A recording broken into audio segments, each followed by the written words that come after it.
Maheshwar Thaunaujamgi Punchinbagi Khongchetta ngasisu HUIKAP YAMBEM ANGTHA YAIRIPOK Yamlaba Meeyamna Maheshwar bu Oktuna Pukning Thougatkhre Thoram aduda Maheshwar Thaunaujamna Fongdokhibada Hauzik yamna luribasi isagi iramdamda Yelhomi Singh Survival and Existence ki question ni isagi yumda sigadra natraga hingadawribra haina khalakribasi taraina lofam thokte masi isagi right chapchana leiraktrabra khalakpagini Dubai da Yelhomi native leiribasingdugi percentage yamjadragasu mapandagi lakliba mi singduna native singda usittaba ngamde maramdi native oiriba makhoigi right power chapchana lei aikhoina ngasi waribasi Yelhomi aikhoigi right power mapungfana leitabagini aduga amaromda fangfam thoktana fangliba rights kaya kuki illegal immigrants singna fangduna leire haina mahakna nungnangba fongdoki athubada political solution puraktuna permanent solution puraknaba afaba luchingba darkar oiribasi lamdam asida leiriba praja miyamna semgadabani wa matab amana natraga maitan bora ama maira sangde piramlaga pangthabagi matam henkhre haina makhata ki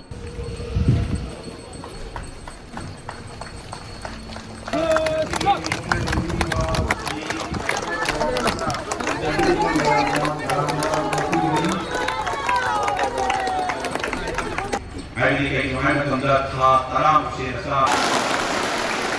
Wali harga YAIRIPOK bisuna ada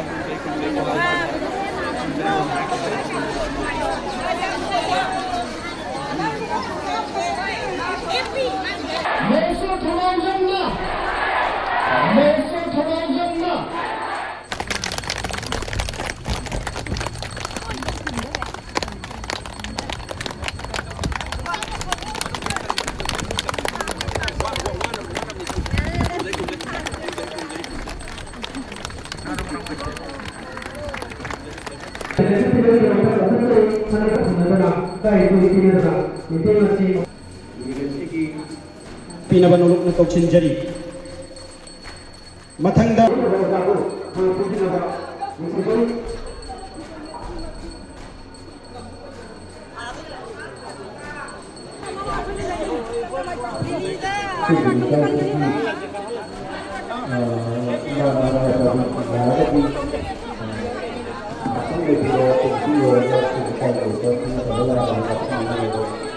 achangko thongdang lobiriba Maheshwar Thaunaujam social activist hojik mas phammasida mention biragle maramduna hojik maphammasidi yoksinba ngamdana leibiriba nungsijaraba ahalamal maibel seisal satna ro khai khudima athuba matamda pungangasi oina faidali hal oiriaba hal bumo ling panjaraba konthaujar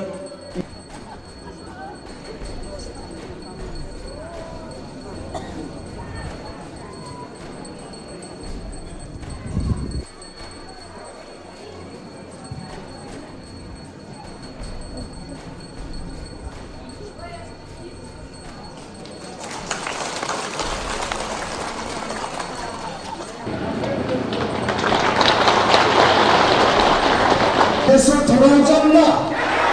Maheshwar Thaunaujamna Maheshwar Thaunaujamna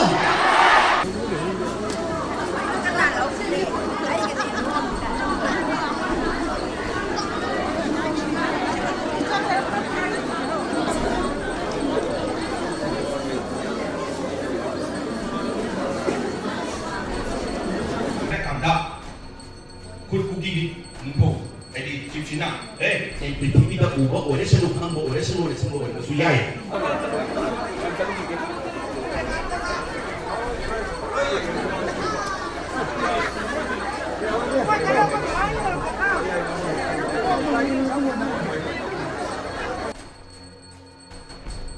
hari ini kami tanda taram sisa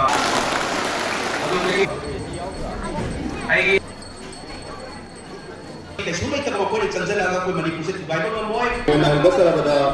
ay yamba social activist Maheshwar Thaunaujam o pugi thoramasi mapung than ni bagi dorta ay mandal lesson biba kai sundar matik saraba ahalaman my ben satronaro amaso unit 62 gi arambay Tara Suraturobani Manipur gi thoi base mayamadi megi tang ahum hai megi tang ahum sidi suknadagi mamingi wani saphonga panumit oibagi wani phattaba sin dugi adu mama haptagi Manipur thugai na toramba इरेचा मुथनब तौरमीसे ngasi ngarangi wari na teko saigi yellow mi singdo yam gidraba yellow mi singdo adu usitaba hawang ngamde ba ma yam tina makoi ubda maklak ni eba yam iba immigrants wa pani changsela pa singduna yellow mi singdo usitaba hawang ngamde ba yellow mi myam sina moi tanthok ni matana tanthok pa ngami power sizna ba ngami full authority makoi da lai mapandagi changsela pa immigrants singduna dubai gi authority oide yellow mi yam gidraba do makoi da full authority pa eba chorcham da khun se supna tagi 1969 da chani marfun thoi 282 lerameba adu handak ta 2023 gi ministry of panchayati raj ki thola padadi ke dore chani pan ni phu ni thoi lerameba adu changa hum thu hengalameba khun hinga padang na teba ning thau du manaraga khulai pa ka du manaraga khulai pa ka du se me mo gi di ai khoi gi oiba political leaders me amdana tumin na leram ni se yenga leram se kari gi no aiba se wa hang mo na hang ndro me am tan mai pa ka se kadai ko duri ge dai bi roni pandagi changsa la iba illegal immigrants me am se marufu na lokhiba tantokhiba muthakhiba refugees sing sida phangbam thokna phangiba constitutional power me am se marufu na lokhpa khwaidagi maru pandam di kari no hai matamda akoi yellow mi sing sida mapung phana phangdriba constitutional power act me am se mapung phana phangan ba hai ba se akoi pandam mi nagadam ni ko giba matamda si phangam da taragadi kuki illegal immigrants natraga so mapandagi atop illegal immigrants laga akoi no namu usita ba horani kumai to 2008 hai se 2005 tak dipire ise ngasi 2024 ne ngasi uda pirak pasida kaya sen se income so crore da pigra bane ba isa moi gi myam se adu piri se kari gi no ai ba matamda suda lai bagi damak adu su kana na piri bano government na pi hai ba government gi paisa se kadai dai no akoi dai na tro myam ipudagi ST kana kana phangdoi no schedule tribe se kana kana phangdoi no na samvidhan gi list tholpa matamda ma kedoi khangra ahum thole ba kangu ahum any kuki tribe haba magane any lusai tribe haba magane any naga tribe haba magane thole naga chinnaw singna makoi na schedule tribe phanjaba du di moi di maram chai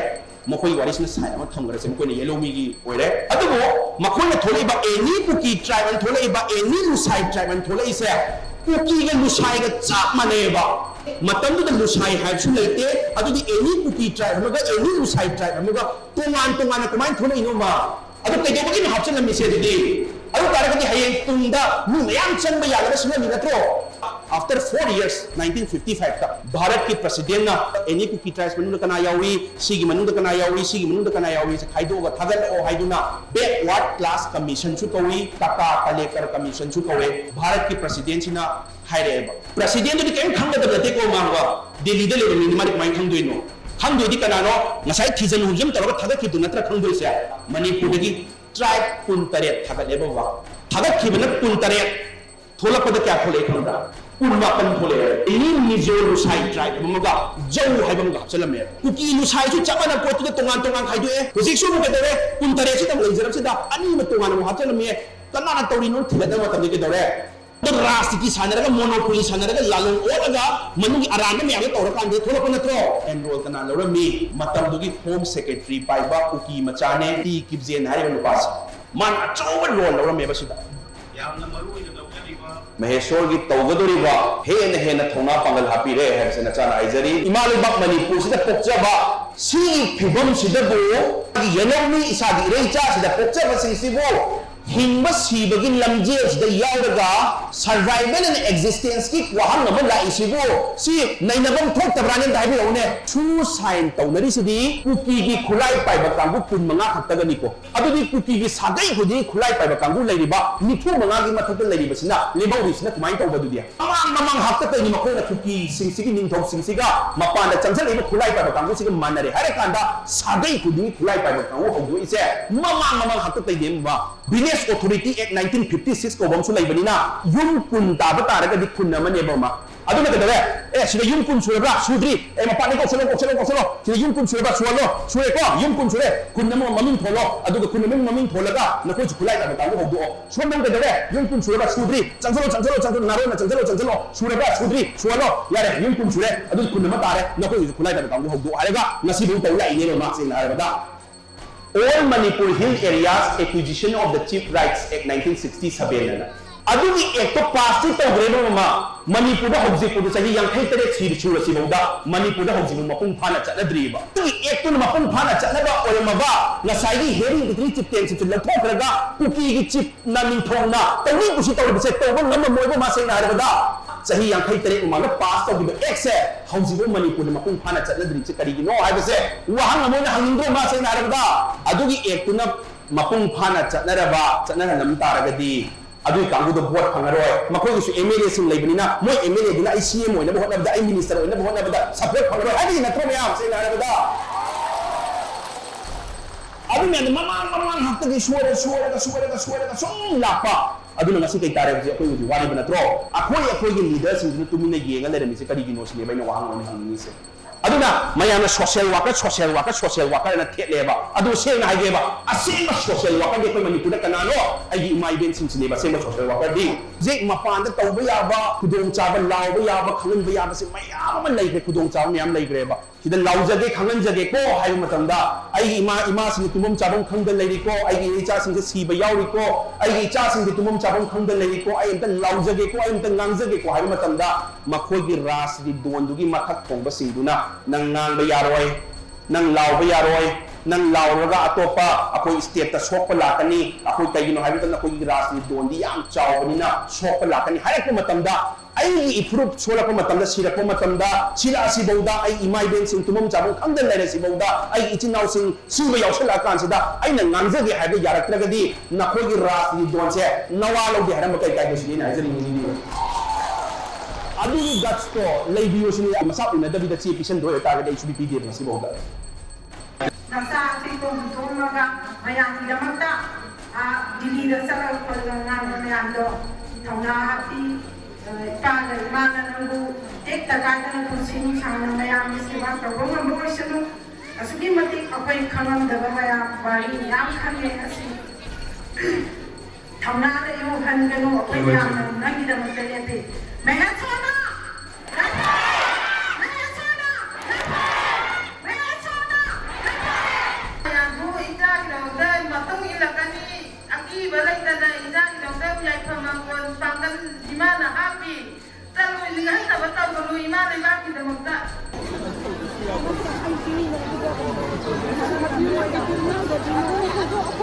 wali harga YAIRIPOK bismillah adam